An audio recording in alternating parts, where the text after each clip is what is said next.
Hi everyone. E3's wrapped up, but I'm still here in Los Angeles recovering. We'll take a look back and see what we got out of the show.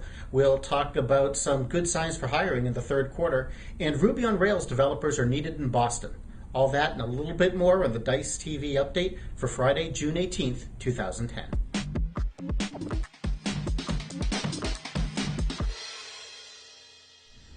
So like I said, E3's wrapped up. About 50,000 people went through the LA Convention Center during the last few days.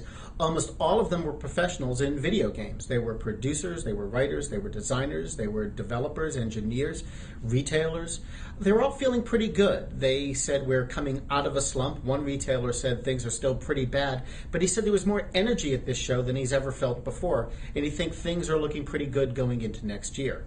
One good piece of news, people are hiring. They're looking for developers, they're always looking for testers, and they're looking for people with core tech skills who can keep even the most complicated equipment running.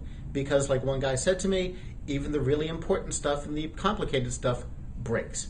Another thing, if you're a student or if you're a tech professional who's looking to get into games, go back to college. Schools like Carnegie Mellon, Georgia Tech, and USC have really good programs, and people here say that the guys who get out of that program get hired. So during the recession, it was health, education, and government that did most of the hiring. Now it looks like those sectors may slow down a little bit and let others step up to add jobs.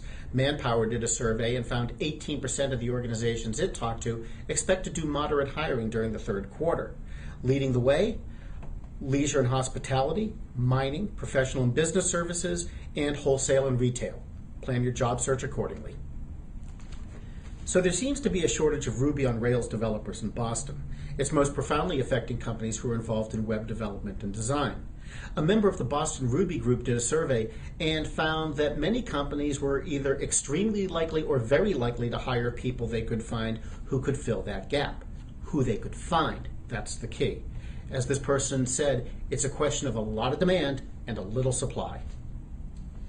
So during E3, I managed to get an interview with one of the big people in games. You may not know his name, but you're certainly going to recognize him. Let's watch. So are they hiring stormtroopers? Can you give me an idea of some of the qualifications you need to get in? It's good work. You like it? Okay, thanks a lot.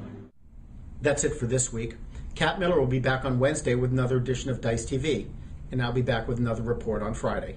Until then, I'm Mark Pfeffer, Managing Editor of Dice News, and we now return you to your regular desktop.